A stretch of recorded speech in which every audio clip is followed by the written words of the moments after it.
Clinton for president. David, great to see you tonight. So, realistically, is this it for Bernie Sanders? Well, he may go on, but her delegate lead was impenetrable before tonight. She's going to add to it significantly. So mathematically, I know math isn't a message or very exciting. But yeah, the clock's run out. So he may stay in, and there's a series of caucuses coming up that he might do well in, but he's not going to net a lot of delegates. So, and I think what you saw tonight is, she intensified her general election message against Donald Trump. We talked months ago, and you did not perceive Donald Trump as a threat in the general election to the Democrats. You actually were predicting it could be catastrophic, potentially for the Republican Party. You've changed your tune a bit on that in recent days. Where do you stand on it now? Well, he's unpredictable, so he could lose in an epic landslide. That would cost the Republican Party congressional seats, Senate seats. But as you see, he's bringing new people out. He does have appeal to blue-collar voters, and he'll run a very unorthodox campaign. We've never seen anything like this. And I think that'll be very hard for the Clinton campaign because he will be in their face every day, and he's running a very unconventional campaign. I think with Cruz, and those are the two candidates now, I think, plausibly that you're looking at, it's a more predictable race. Much more within the sort of boundaries of what we're used to. So Trump, again, I think Trump could lose by 12, 14, 16 points. He could also make it very close. What do you make of Marco Rubio dropping out? We're just looking at on Twitter at folks pointing out that he was supposedly the one that Hillary was most afraid to run against. Well, listen, it just wasn't his year. So timing's very important in politics. It just wasn't his year. He kind of spoke about that tonight. He just didn't match the mood of the Republican electorate. I mean, I still believe that John Kasich would be the strongest candidate. I don't see a pathway to the nomination. But I do think he would do very well, not just in the Midwest, but in Virginia and Florida. But I think you're really coming down on a choice between Trump and Cruz, which may be like choosing between hemlock and cyanide. But I think that's, from the establishment perspective, I think that's what this is coming down to. I heard Karl Rove talk about the question of, is it good for Kasich to stay in or not? I'm not sure about that. It probably is good. Because I do think in some of those northeastern states, Kasich will bring Trump down a little bit. But Cruz might say he just wants this one-on-one. He wants his chance against Trump, mano a mano, for the next 3 months. And as somebody who's run against Hillary Clinton successfully, when Barack Obama was challenging her for the nomination in 2008, what do you see? Look at that little rinky-dink thing that Kasich has. Well, listen, look at that stage Kasich has compared to the one Trump has. I was very worried about younger voters. Kasich they got from the Dollar General into the White House twice is the Obama coalition. It's not going to be granted or gifted easily. So she's going to have to work very hard to get young turnout and even get the African American and Latino turnout to the right places. And listen, after 8 years of a Democrat in the White House, there's going to be voters out there open to a change. They may not be open to a Trump or a Cruz. We'll see. I think they would have been open to a Kasich. For instance. So that's going to be the big challenge, I think. And listen, Trump is creating a lot of enthusiasm out there. I don't want to overstate what the difference in turnout means between Democrat and Republican, but there's a lot more energy right now in these Republican primaries and caucuses. So that's a concern. That's a big warning sign, and you better deal with it and you better address it. I mean, how do you get more exciting? So you generate excitement from your base. Right. Well, I think the contest itself will help. So, I mean, Trump... again, I think he's unpredictable, and he may actually overperform a McCain or Romney with certain segments of the electorate. He probably is the best Democratic GOTV machine we have. So, and even Cruz, I think helps get out the vote. Sorry for that political acronym.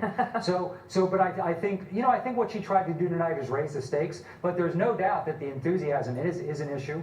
And that's one of the reasons we won twice. She's going to have to figure out a way, because that's where a race, that may be a comfortable 3-4 point win nationally turns into a dead heat if you just miss your turnout numbers by just the slightest amount.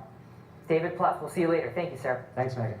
Let's bring in Bill O'Reilly, host of the O'Reilly Factor. Bill, I want to get your thoughts, first of all, on that speech we just heard from Hillary Clinton. A lot of targeted statements really aimed at Donald Trump.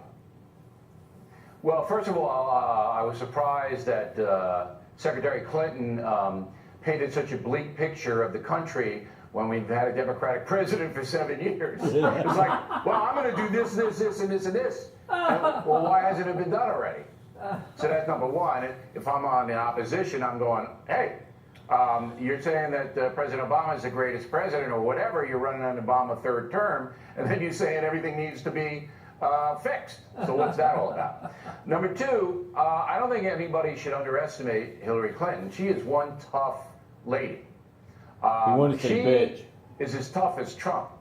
So if it's going to be Trump versus Clinton, it's going to be some brawl. Now, it'll be a different kind of style, but Hillary Clinton's not going to fold under the barrage of Donald Trump. And it'll be interesting to see how, and you just got an inkling of it. You know, she's going to paint him as a bigot, as a sexist, as, you know, all of these ist things. And he's going to come back and say, hey, look, you're corrupt. This is what Trump's going to do. And you've always been corrupt, and here's why, and bing, bing, bing, bing, bing. So right away, it's nasty with a capital N. Yeah, Bill, let me interrupt you. Stand by if you would. We see John She ought to Kasich be in taking the prison. stage in Ohio. Yep.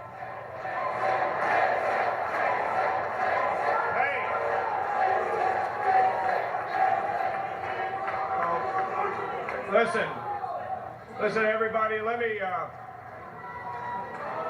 hey!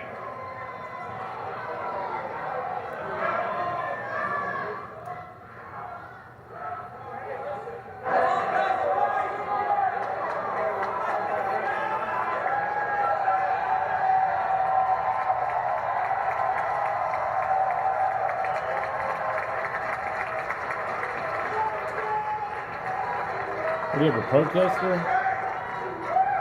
Well, you know, when you went to college in the 1970s, you appreciate a good, peaceful protest every once in a while, huh? Yeah, we do. First of all, you know, when you're in the arena and you are struggling and you leave your family to go out on the campaign trail and deliver a message to America because you believe that you are the best qualified person to be president of the United States, and you put it all on the line, and your family puts it all on the line.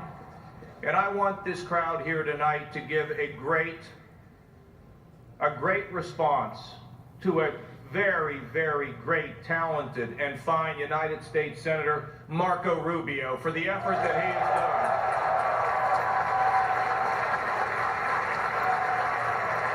Rubio sucks, yeah!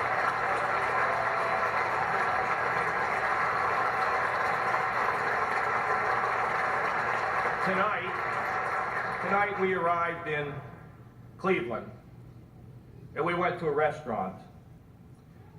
We thought we could kind of sneak in and grab a quick meal.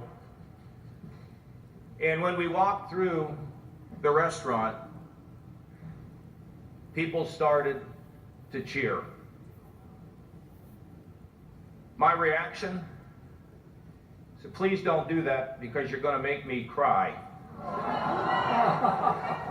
But to have people believe in you and to believe that you can bring people together and strengthen our country, I have to thank the people of the great state of Ohio. I love you. Is all I can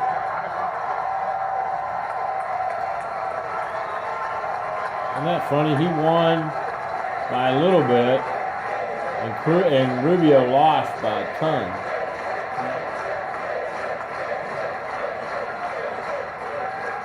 You know, when I became governor of Ohio, I went to New York, and I met with some of the rating agencies. Things were bad. We had lost 350,000 jobs. We were $8 billion in the hole, and our credit was hanging in the balance. And they told me, we're about to cut up your credit card and give you a new one where you can't buy as much. I said, you don't understand Ohio. You don't understand Ohioans. So I can't wait to go back again. We're now up 400,000 plus jobs. We're running a $2 billion surplus. Our pensions are secure. We've cut taxes by more than any governor in this country, and we are leaving no one behind. Not the mentally ill, the drug addicted, the working poor. We're not leaving them behind, according to Mr. Kasich.